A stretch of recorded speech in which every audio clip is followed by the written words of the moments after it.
Représentation matricielle d'un vecteur en dimension finie. Avec cette vidéo, nous démarrons une nouvelle partie de ce cours qui sera consacrée à ce que l'on appelle l'algèbre linéaire matricielle. Nous allons étudier les matrices. Les matrices, ce sont des tableaux de nombres qui vont représenter soit des vecteurs, soit des applications linéaires. Mais à quoi ça peut bien servir ? Vous l'aurez certainement remarqué, à chaque fois que l'on appliquait notre théorie de l'algèbre linéaire, on partait d'un théorème ou d'un concept, on l'adaptait à notre situation pratique et on faisait les calculs dans cette situation pratique. Et par conséquent, les calculs vont dépendre de la situation, puisqu'on ne travaille pas de la même manière avec Rn ou avec des polynômes. L'idée maintenant, ce serait de centraliser les calculs, de faire en sorte qu'ils ne dépendent plus d'un cas pratique. Et l'algèbre linéaire va nous permettre de faire ceci. Désormais, nous allons partir du cas pratique, le traduire matriciellement, et nous ferons les calculs matriciellement, puis après, nous allons revenir au cas pratique. Et là, vous voyez, les calculs se feront toujours dans le même cadre. Il n'y aura pas de dépendance en fonction du cas pratique.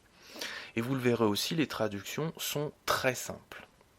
Alors qu'est-ce qu'on va faire dans les vidéos qui suivent ? D'abord, on va voir comment on fait les traductions, on va apprendre à faire quelques calculs élémentaires, et puis on va voir aussi comment notre théorie de l'algèbre linéaire s'adapte dans cette situation matricielle.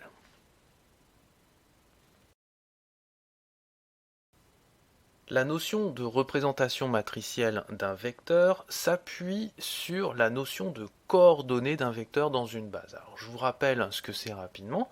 Si vous prenez E à un cas espace vectoriel de dimension finie et que vous le munissez d'une base que j'ai notée ici B, qui vaut U1 UN, eh bien vous savez que tout vecteur U peut se décomposer sous cette forme-là, C1U1 plus C2U2 plus CNUN, où les CI ce sont des scalaires définis de manière unique, que l'on appelle les coordonnées du vecteur U dans la base B.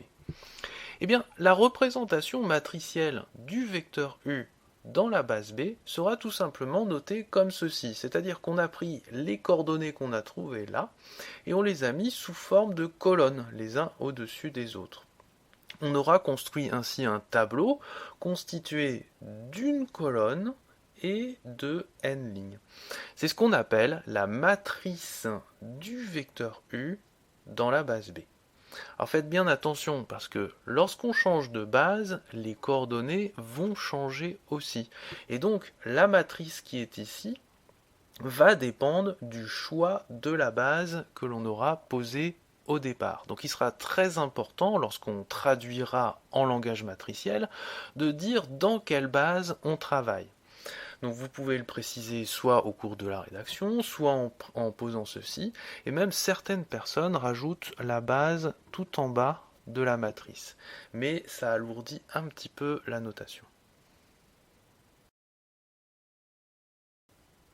Je vous donne un autre exemple, mais cette fois-ci avec des polynômes. Donc ici, on travaille avec R de 2x et on le munit de deux bases, 1 plus x et 1 plus x au carré. Puis l'autre base, 1 plus x au carré, 1 plus x, 1 moins x. Et on nous demande la représentation matricielle de ce polynôme dans chacune des deux bases. Et vous verrez qu'on aura deux représentations différentes. Alors, si on travaille dans B, on cherche les coordonnées de ce polynôme dans la base B, c'est-à-dire on cherche à résoudre 6 plus 2x plus x au carré est égal à C1 fois le premier polynôme de la base, donc C1 fois 1, plus C2 fois le deuxième polynôme de la base, donc 1 plus x, plus C3 fois le troisième polynôme, c'est-à-dire 1 plus x au carré. Là, vous savez faire, hein, vous rassemblez les puissances entre elles, vous identifiez, ça va vous donner un système. Et moi, ce que j'ai trouvé comme solution à ce système, c'est C1 qui vaut 1, C2 qui vaut 2, et C3 qui vaut 3. Par conséquent, la matrice du polynôme 6 plus 2x plus x au carré dans la base B, c'est tout simplement la matrice 1, 2, 3 en colonne. Dans B', Même travail, vous prenez votre polynôme, 6 plus 2x plus x au carré, et vous cherchez ces coordonnées, mais dans cette nouvelle base. Donc C1 fois 1 plus x au carré, plus C2 fois 1 plus x, plus C3 fois 1 moins x. Vous réorganisez, vous tombez sur un système, vous résolvez le système, et moi j'ai trouvé C1 qui vaut 1, C2 qui vaut 3, et C3 qui vaut 2. Par conséquent, la matrice dans la base B' du polynôme 6 plus 2x plus x au carré, c'est tout simplement 1, 3 et 2.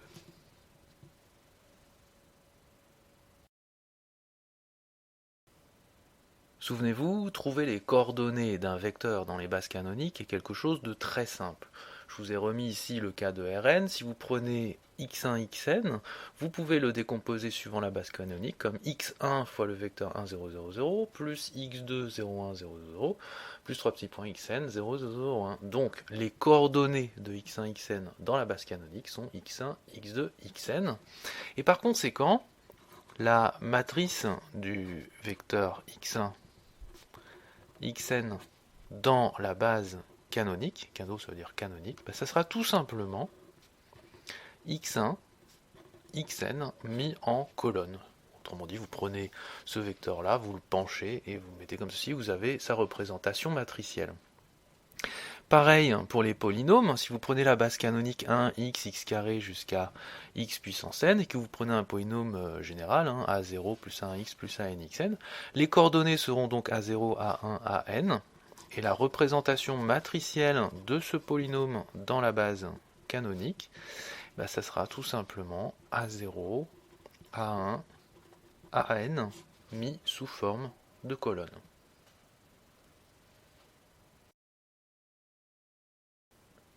Nous avons vu comment exprimer l'expression matricielle d'un vecteur dans une base.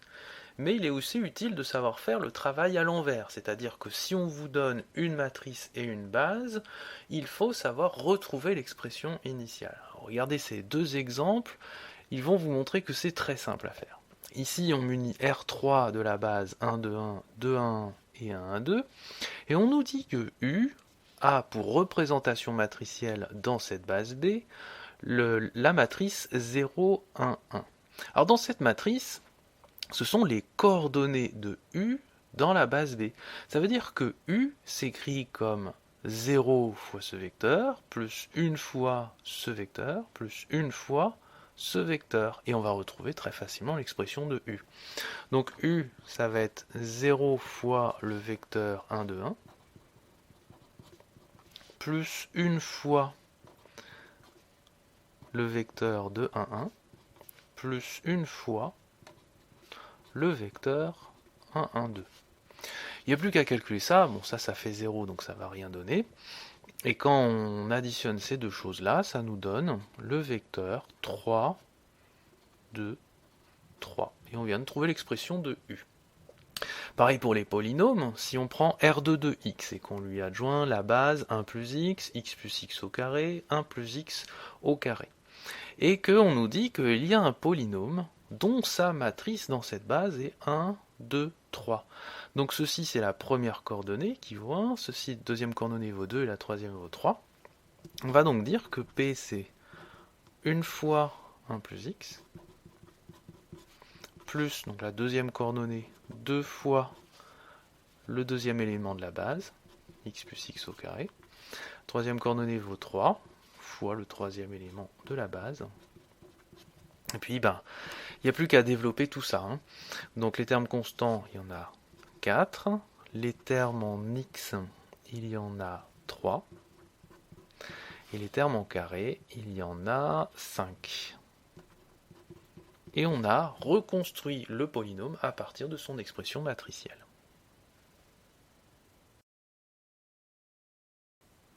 Maintenant, je pense que vous l'avez compris, lorsque l'on a trouvé les coordonnées d'un vecteur U dans la base B, on met ces coordonnées sous forme de colonne et ça nous donne la matrice du vecteur U dans la base B.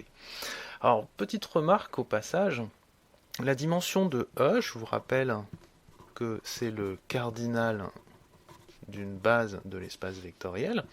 Et vous voyez ici, le cardinal de ma base B, ici c'est n. Donc le n est égal à la dimension de l'espace vectoriel.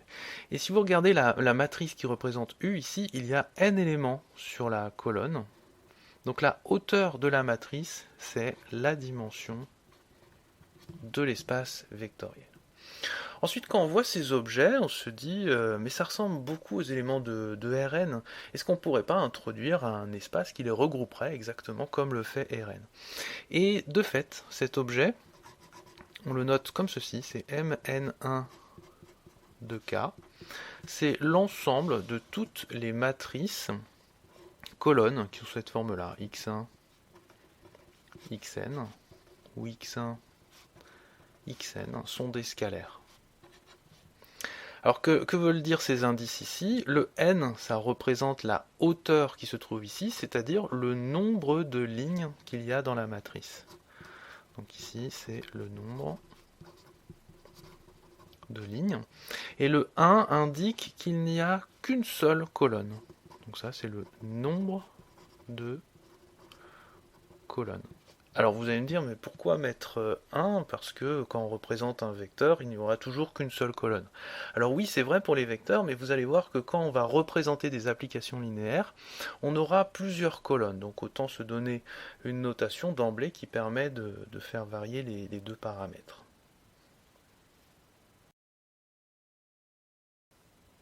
Je vous rappelle que l'esprit de l'algèbre linéaire matricielle consiste à représenter les objets de l'algèbre linéaire sous forme de matrice pour en faire un espace de calcul. Or, vous savez, sur un espace vectoriel E, ici, on dispose d'une addition et d'une multiplication par des scalaires. Donc on aimerait que, également, sur notre espace de matrice Mn1 de K, on dispose d'une addition et d'une multiplication par des scalaires. Sauf que cette addition et cette multiplication ne doit pas être définie n'importe comment, puisqu'elle est censée représenter ce qui se passe déjà sur l'espace vectoriel initial. Donc c'est ce que nous allons faire ici. Ici j'ai pris un vecteur U de coordonnées C1, Cn, donc sa représentation est C1, Cn sous forme de colonne. Ici un vecteur V de coordonnées C1', Cn', donc sa représentation matricielle c'est C1', Cn' sous forme de colonne. Intéressons-nous à l'addition que l'on pourrait définir de ces deux vecteurs. Pour bien définir l'addition, il faut comprendre d'abord comment fonctionne l'addition dans l'espace vectoriel E. Additionnons nos deux vecteurs, qu'est-ce qui se passe? Eh bien, quand on additionne ces deux choses-là, ça fait C1 plus C1' U1 plus 3 petits points Cn plus Cn' UN. Et on voit que l'addition de U plus V aura pour coordonnées C1 plus C1', 3 petits points, Cn plus Cn'. Donc on a envie que le résultat de l'opération d'addition de ces deux matrices donne tout simplement C1 plus C1', Cn plus Cn'. Autrement dit, on a additionné une à une les coordonnées. Même chose pour la multiplication par un scalaire lambda, ici, si on calcule lambda U. À partir de cette formule, ça nous donne lambda C1 U1 plus 3 petits points, lambda Cn UN. Les coordonnées de lambda U sont donc lambda C1, lambda Cn, donc on a envie que le résultat de l'opération lambda fois la matrice C1, Cn nous donne lambda C1, lambda Cn. Et vous voyez, ces deux opérations que l'on vient de définir colle parfaitement avec ce qui se passe dans Rn. La seule différence, c'est qu'au lieu de travailler de manière horizontale, cette fois-ci on travaille de manière verticale. Et ces deux opérations, plus et multipliées, vont faire que Mn1 de K est un K espace vectoriel. Alors j'en ferai pas la démonstration parce qu'il faudrait revenir à la définition d'un espace vectoriel et vérifier tous les axiomes, et c'est un petit peu long.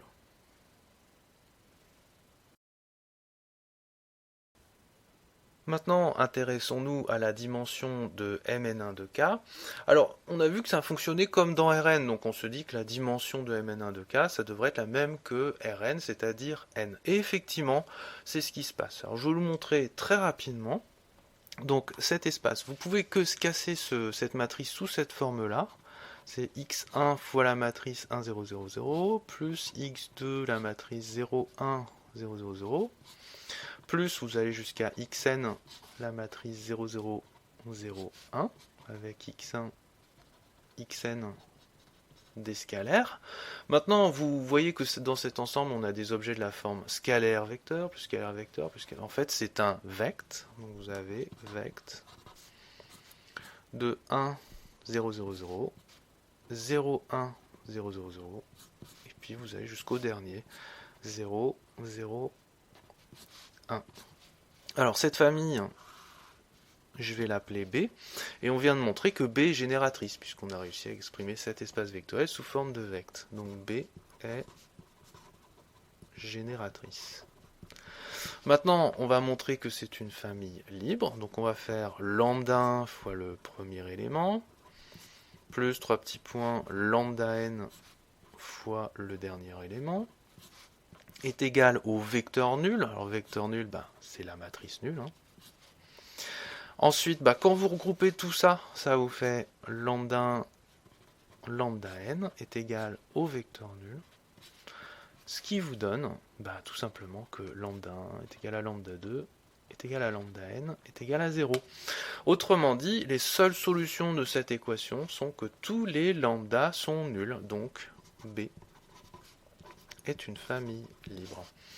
B est génératrice, B est libre, donc B est une base de Mn1 de K. Donc la dimension de Mn1 de K, c'est par définition le cardinal d'une base. Et ici, le cardinal de B, vous comptez le nombre d'éléments, il y en a n. Donc la dimension de cet espace vaut n. Au passage, vous voyez cette base là qu'on a trouvée, c'est ce qu'on appelle la base canonique de Mn1 de K, puisqu'en fait elle ressemble trait pour trait à celle de Rn. Donc ici, cette base B est appelée base canonique de Mn1 de K.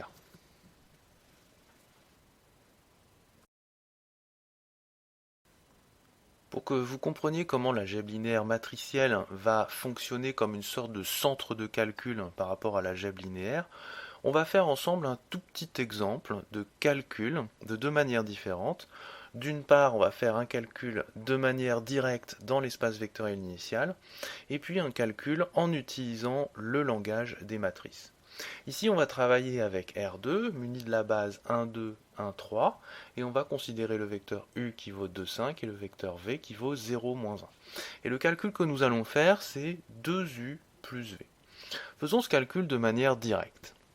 De manière directe, 2U plus V, c'est très simple, c'est 2 fois le vecteur 2, 5, plus le vecteur 0, moins 1. Ça nous fait donc le vecteur 4, 10 plus le vecteur 0, moins 1, c'est-à-dire le vecteur 4, 9. Maintenant, on va faire ce calcul, mais en utilisant le langage des matrices. L'idée est la suivante. On va prendre U et V. On va traduire ces deux vecteurs dans le langage matriciel. Ça va nous donner deux matrices que j'appellerai grand X et grand Y. Ensuite, on va faire le calcul dans le langage matriciel, c'est-à-dire on va calculer 2x plus y. Alors pourquoi on fait ce calcul ? Comme x représente u et que y représente v, 2u plus v sera représenté par 2x plus y. Donc là, on est sur le mode calcul. Et quand on aura fait ce calcul, on va prendre le résultat et le traduire, mais dans notre langage initial. Donc ça nous redonnera 2u plus v. Alors faisons ceci. On va chercher la matrice U, c'est-à-dire 2, 5 dans la base B. Alors je ne fais pas le calcul. Moi, ce que j'ai trouvé en le faisant, c'est que la matrice de U dans la base B, c'est tout simplement la matrice 1, 1. Donc n'hésitez pas à mettre la vidéo sur pause pour vérifier ce calcul. Et cette matrice, je vais l'appeler grand X. Même chose, si vous cherchez la matrice de V dans la base B, vous trouverez que ça fait la matrice 1, moins 1. Et celle-ci, je l'appellerai y. Maintenant, on calcule 2x plus y. Alors 2x plus y, c'est 2 fois 1, 1, plus y, c'est-à-dire 1 moins 1, c'est-à-dire 2, 2 plus 1 moins 1, c'est-à-dire 3, 1. Là, on a calculé 2x plus y. Si on veut trouver 2u plus v, eh bien, il va falloir traduire ceci, mais dans l'ancien langage. Donc 3, 1, si vous le traduisez, eh bien 3, 1, donc la première coordonnée c'est 3, et la deuxième c'est 1, donc ça va faire 3 fois 1, 2, plus une fois le deuxième élément de la base, 1, 3. On fait le calcul, ça fait 3, 6, plus 1, 3, c'est-à-dire 4, 9. Et regardez, le résultat que l'on trouve ici, eh bien c'est le même que le résultat dans le calcul direct. Alors vous allez me dire, mais c'est quand même très long ce travail là, on a perdu du temps. Oui, en effet, pour un calcul aussi simple que ça ne vaut pas du tout la peine de passer par les matrices. Mais sachez que pour des calculs beaucoup plus sophistiqués, eh bien, l'espace des matrices a de nombreux avantages. En résumé, qu'est-ce qu'il faut retenir de tout ceci? D'abord que si vous avez un espace vectoriel E de dimension finie muni d'une base, la représentation matricielle d'un vecteur U dans la base consiste à mettre les coordonnées de U sous forme de colonnes. Ainsi, si vous avez un vecteur U qui s'écrit sous la forme C1U1 plus 3 petits points CNUN, avec U1UN une base de l'espace vectoriel, sa représentation matricielle sera C1CN mis sous forme de colonnes. L'addition et la multiplication par un scalaire dans l'espace vectoriel de départ aura aussi une représentation matricielle qui fonctionnera comme dans Rn, sauf que les représentations se feront sous forme de colonnes. Gardez aussi à l'esprit que la hauteur de la matrice qui représente un vecteur dans l'espace vectoriel E correspond en fait à la dimension de l'espace vectoriel E. Cette représentation matricielle des vecteurs nous a amené à introduire Mn1 de K, qui est l'ensemble des matrices ayant n lignes et une colonne. Mn1 de K est un K-espace vectoriel muni des opérations définies précédemment, et la dimension de Mn1 de K vaut n. Mn1 de K dispose également d'une base canonique, qui est l'analogue à celle de Rn. Du point de vue de la méthodologie, pour trouver la matrice d'un vecteur dans une base, il suffit de trouver ses coordonnées dans cette base et de les mettre sous la forme d'une colonne. A l'inverse, si on vous donne une matrice C1, Cn et une base U1, Un, et qu'on vous demande de retrouver le vecteur U correspondant, il suffit de se souvenir que U s'écrit sous la forme C1U1 plus CNUN.